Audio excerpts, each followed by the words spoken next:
não há condenação para os que estão em Cristo Jesus. E isso é o tema da nossa pregação desta manhã, desta tarde, desta noite. Estamos dando continuidade àquele estudo que estamos fazendo aqui no canal. E eu quero dar uma explicação, não uma justificativa, só uma explicação.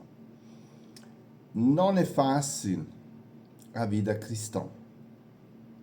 A vida cristã é feita de muito desafio, mas com a experiência da vida, com a perseverança, é importante, encontramos no Espírito Santo um amigo que sempre está no teu lado nos momentos muito difíceis da tua vida.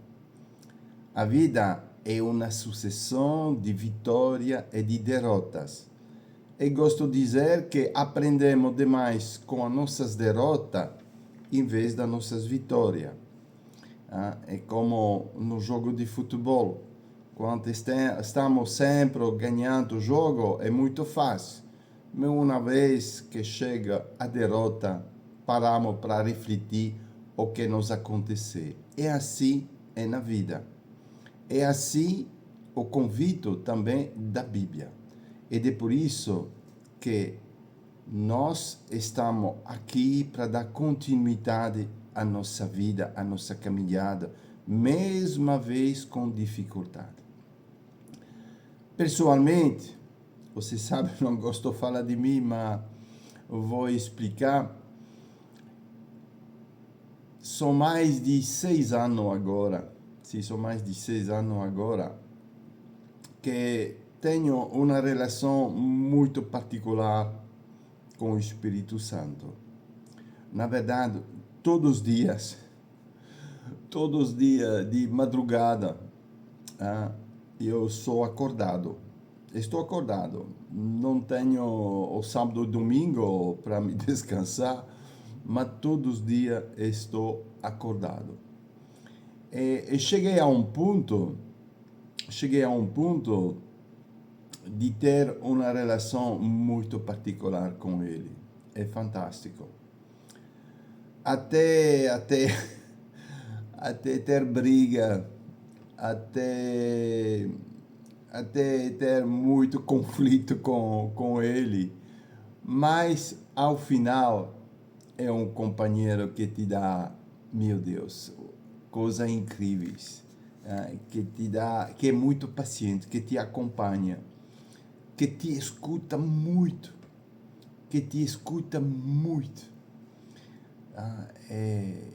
que na verdade transforma o meu sonho de noite em um sonho a olhos abertos. Eu estudei muito comportamento humano em psicologia, em neurociência, em psicanálise, e sabemos que o nosso recalcado do dia é transformado no nosso sonho durante a noite, ou que seja, é uma espécie de esvaziamento da nossa psique que acontece. Todos nós sonhamos, todos, mesmo se você de manhã não lembra do sonho, mas é uma coisa natural, neurológica que acontece no nosso cérebro para não ter uma sobrecarga neurológica, senão vamos explodir. Não é por acaso que na Bíblia tem muito homem que é de Deus, que tem sonho de Deus. E eu cheguei a um ponto na minha vida que meus sonhos são sonhos naturais, a olhos abertos, consciente, não dormindo com o Espírito Santo.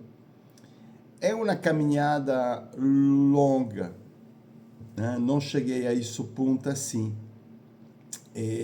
fazendo muitas lutas, muitos erros, muitas falhas. E por isso que eu quero encorajar vocês, que às vezes não consegue ter esse tipo de relacionamento, mas está ao alcance de cada um de nós. Eu também, 25, 30 anos atrás, estava sempre assustado quando estava ouvindo esse tipo de testemunho, mas hoje tenho uma certa facilidade. É normal para mim acordar 2 horas, 2h30, 3 horas de manhã. É muito normal.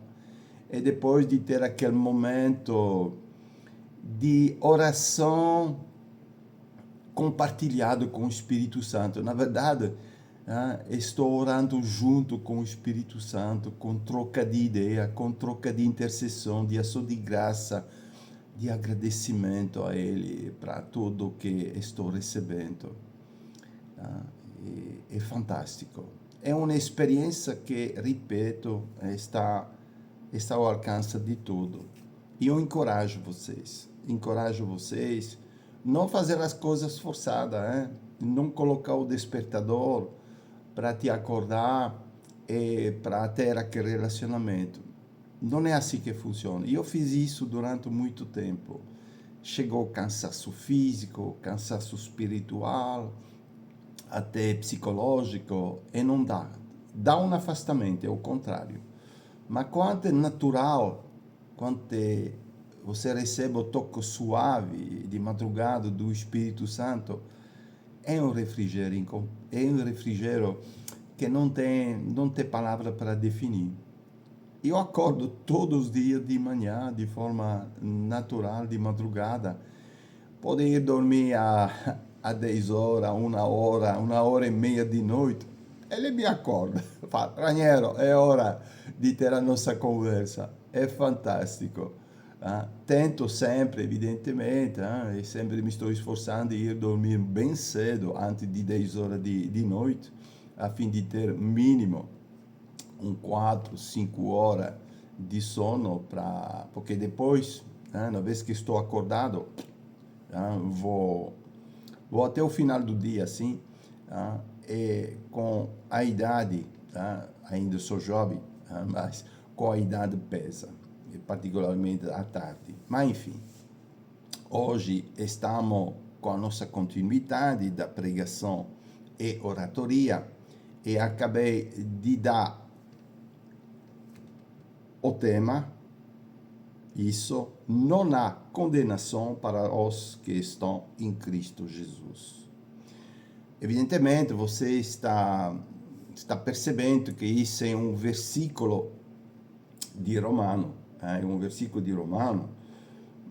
o versículo que eu vou trabalhar nessa pregação, bem conforme que eu já falei em outro vídeo, sobre a dinâmica da Bíblia, como a Bíblia se estrutura, vou trabalhar com um versículo que está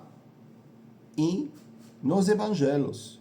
Então, vou trabalhar com um versículo que está em João 8, 11, que fala assim, um só versículo, como sempre, como eu já expliquei várias vezes: eu também não a condeno. Vá e, de agora em diante, abandona a sua vida de pecado. João 8, 11, parte segunda, B, na versão NIV, New Version International. O que dizer? Aqui vamos extrair uma palavra desse versículo, que na verdade está no tema e está também no versículo. Vamos extrair uma palavra que para mim é chave, que é a palavra condenação. E a palavra condenação. Vamos trabalhar sobre essa palavra-chave. O que é uma condenação? Uma condenação é uma sentença. Não tem mais horrível de ouvir uma sentença sobre a sua própria vida. Que, infelizmente, já fui condenado pelo julgamento de um juiz em um tribunal, que seja no penal, no civil, na família, ou outro tipo de vara. é uma sensação muito estranha, que te penetra, que te machuca, que te diminua completamente. Então, aquela palavra condenação é muito pesada, te sufoca e te dá uma espécie de inercia, não dá possibilidade de viver de forma normal, Parece que tu está parado para dar continuidade à tua caminhada. Essa palavra-chave contém também um sentido também de, com certeza, de culpabilidade, que vou trabalhar agora na exposição. Condenação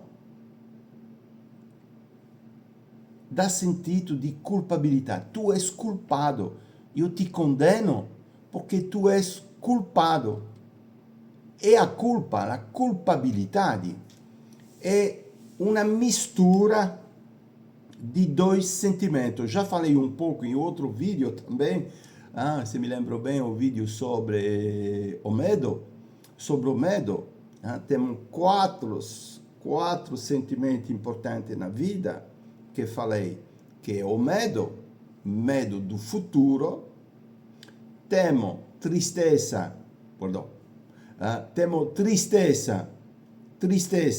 do passado, temos a raiva e a alegria do presente. O que seja, por isso que estou fazendo assim, é para explicar o futuro, o passado e o presente. Futuro, passado e presente. Futuro, medo do futuro. Tristeza do passado, da perda. Triste da perda. E hoje, quando estou vivendo, quando estou atuando no dia a dia, temo a alegria ou a raiva. Agora, a condenação vai nos trazer o sentimento, porque é um sentimento interiorizado, eu expliquei também naquele vídeo,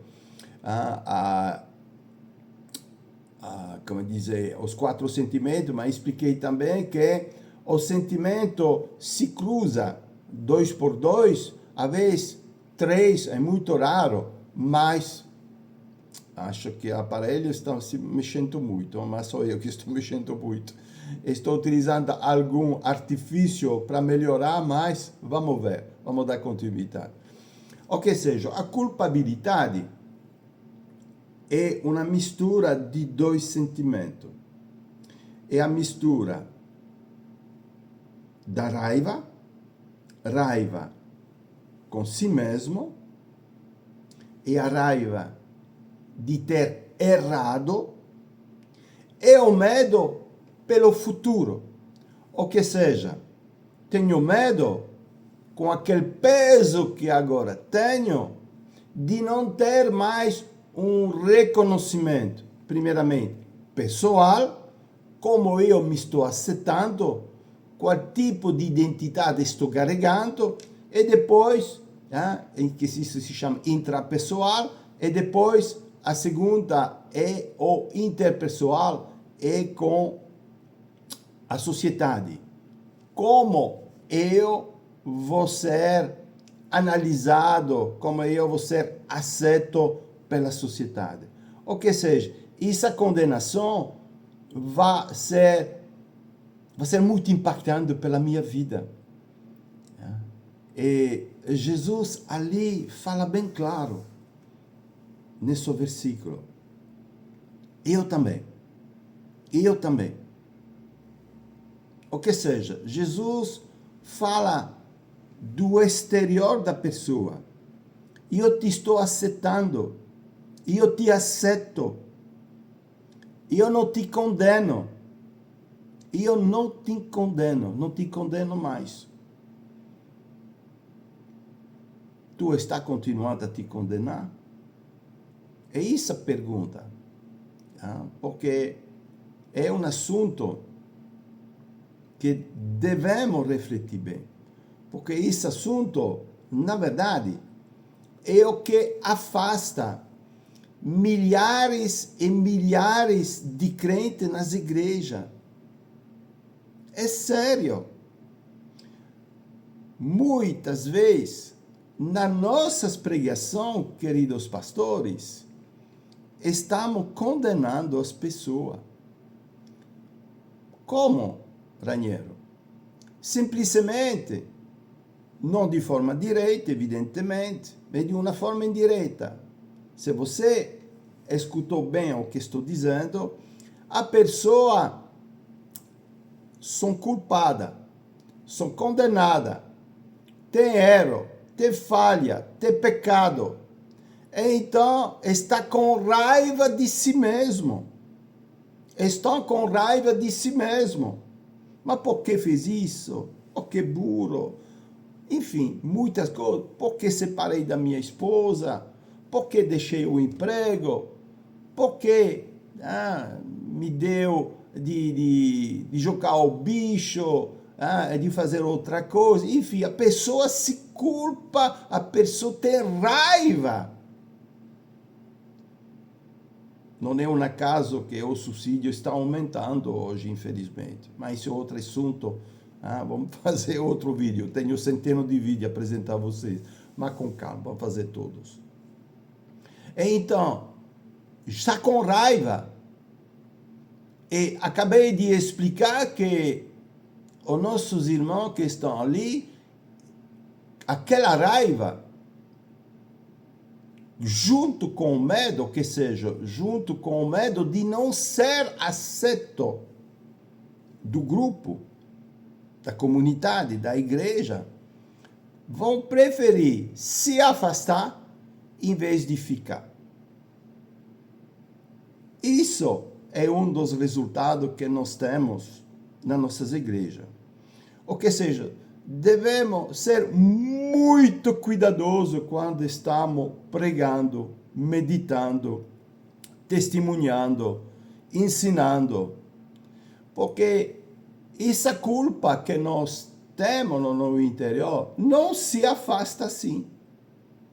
Não se afasta assim. Porque essa culpa que está em nós é uma culpa que vem desta infância, com nossos pais.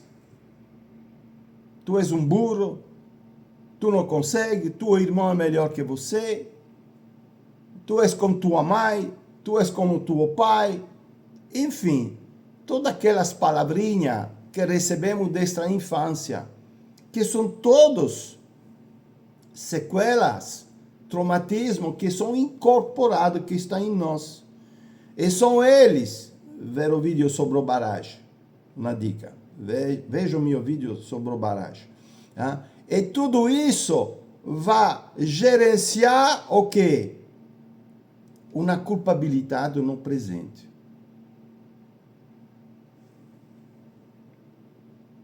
Uma sentença, uma condenação.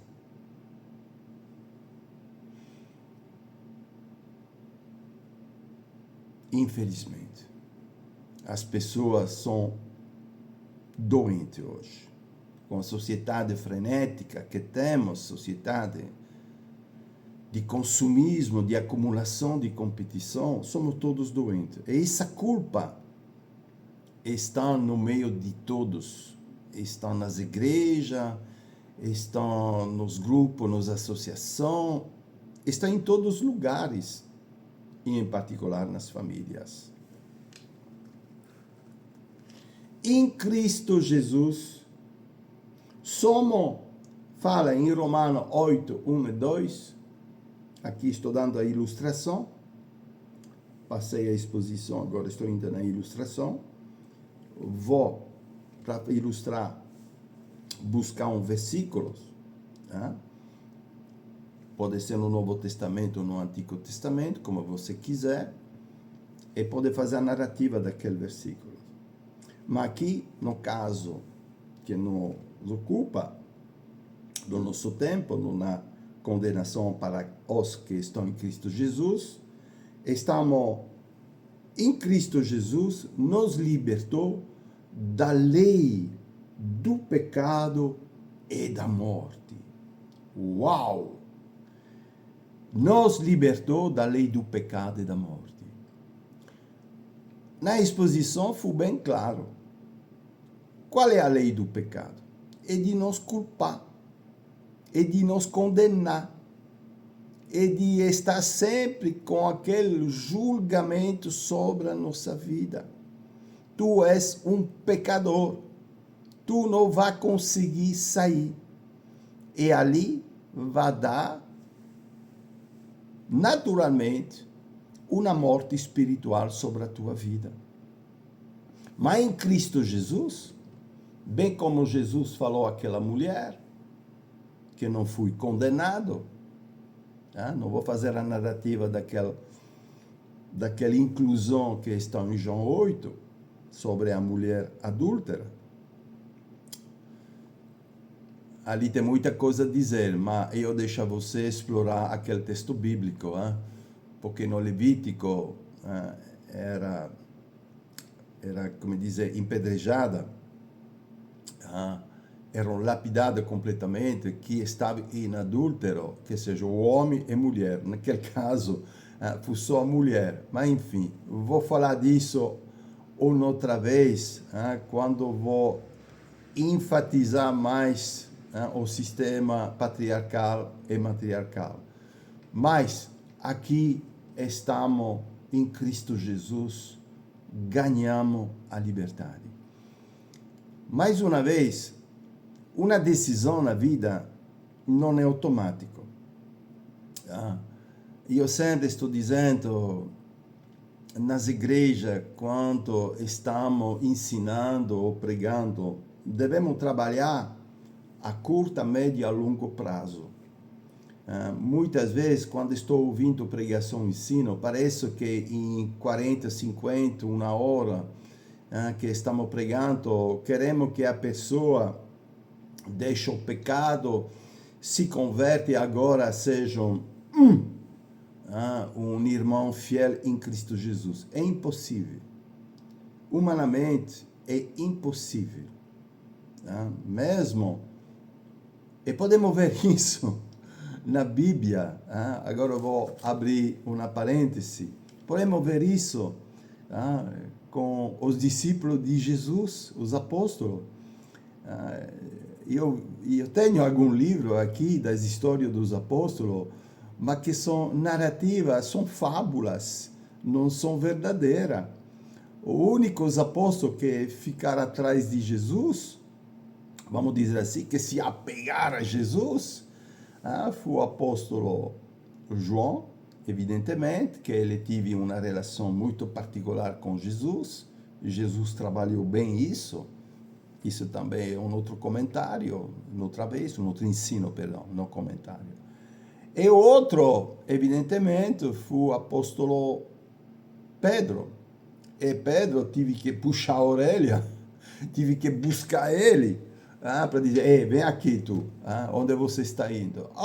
Os outros, não se sabe. Sim, que eu também fui na Índia, outro fui na Alessandria, mas isso são narrativas que, mesmo com os pais da igreja, que tem algum relato ali dos pais da igreja, que enfim, depois dos apóstolos tem o que nós chamamos o período dos pais da igreja, a patrística, que vai até 450 até 800 para alguns, um período bem amplo, onde se desenvolve, na verdade, as doutrinas cristãs, mas não temos relato, ou que seja, uma transformação. Tu pode tomar uma decisão hoje, com certeza, mas ter firmeza, ter perseverança, ficar no caminho, leva tempo,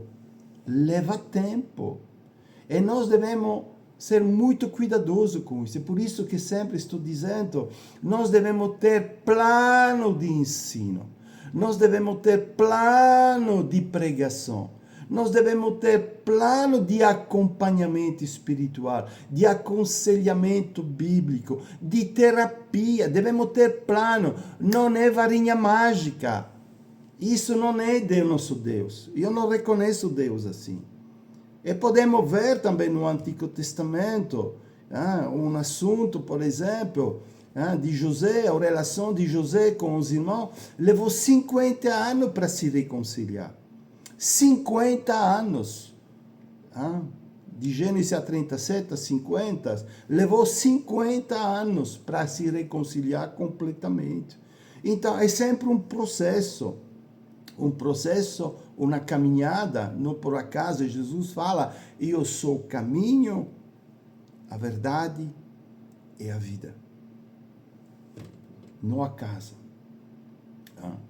Enfim, Jesus somos libertos. É uma caminhada, é um processo. Caminhar sem a culpabilidade. Para caminhar sem a culpabilidade, devemos deconstruir o que foi construído de culpa em nós, na nossa vida familiar e na nossa vida social. E isso, como eu acabei de dizer, leva muito tempo. Eu aconselho fortemente, não somente de permanecer na igreja, evidentemente, mesmo se às vezes a igreja sufoca. Já fiz algum vídeo sobre isso, não vou enfatizar, como dizer, o meu raciocínio, mas devemos ficar na nossa família. Não esquecemos uma coisa, queridos irmãos, e acabei de iniciar falando do meu relacionamento particular que tenho com o Espírito Santo. Na igreja existe também a presença do Espírito Santo. E o Espírito Santo, se as coisas não dá do jeito que ele quer, não vai dar oportunidade de continuar. É só aguardar e esperar o momento certo. Não abandona a tua família. Não abandona a tua família espiritual. Fica aí. É difícil. O pastor não está dando certo? Não está dando certo. Tem alguns obreiros que estão fazendo alguma coisa de errado. Deixa nas mãos do Espírito Santo. Ele vai resolver tudo. Mas tu seja fiel. Aproveita daquele momento para intensificar a tua vida de oração, para intensificar a tua vida de jejum. Aproveita naquele momento para te livrar da tua própria culpabilidade. Que muitas vezes, quando estamos acusando as falhas que está sobre o pastor, que está sobre os obreiros ou os outros responsáveis, nós só estamos transferindo a nossa própria culpa sobre eles. Se chama transferência ou projeção. Então, eu aconselho sempre de conversar com um amigo fiel. Não é fácil. Que te escuta, que tem empatia, onde você pode debater. Ou faz um aconselhamento bíblico. Ou se o caso é mais, como dizer, neurótico, me permite dizer isso, encontra um bom terapeuta. Isso é importante. Para concluir, em Jesus não tem condenação. A minha proposta é de entrar nessa caminhada, que não é fácil. Não é fácil. Tirar aquela culpabilidade que está em nós leva tempo. Para ter aquela liberdade do espírito que sempre falamos, não é fácil. É uma caminhada. E eu sempre estou dizendo, é inútil fazer coisa que nós pensamos de poder fazer. Me explico melhor. Não pode uma criança fazer uma construção que um adulto faz com muita tranquilidade. Como a nossa vida natural é um processo de crescimento, de desenvolvimento, de identidade, de educação, etc. A mesma coisa na vida espiritual. Devemos deixar o tempo nós fazer modelar bem a fim de poder ter o contato com o Espírito Santo. Deus te abençoe. Por favor, compartilhe esse vídeo se você gostou, me faz um retorno. Eu vou tentar, não é fácil, porque estou muito atarefado, mas estou muito atarefado. O Raniero está estudando, está fazendo muitas coisas, mas o Espírito Santo me está ajudando muito. Uma dica, quando você investe tempo com o Espírito Santo, mesmo se tu está muito atarefado, o Espírito Santo esclarece o tuo próprio espírito e te dá de compreender todas aquelas coisas que tu pensa que vai levar muito tempo, em um instante você realiza tudo. E eu posso dizer isso que acontece com a minha vida. Se eu dizer tudo o que estou fazendo, você me está dizendo, tu és louco, tu tens 3, 4 vidas, tu está vivendo 48 horas em 16 horas, na verdade em 20 horas, porque estou dormindo só 4 horas por noite. Mas, não, com a presença do Espírito Santo, ele te resolve os enigmas, as dificuldades que tu tem na vida, ele resolve tranquilamente. Investe tempo com o Espírito Santo. Não há mais condenação para quem está em Cristo Jesus. Deus te abençoe.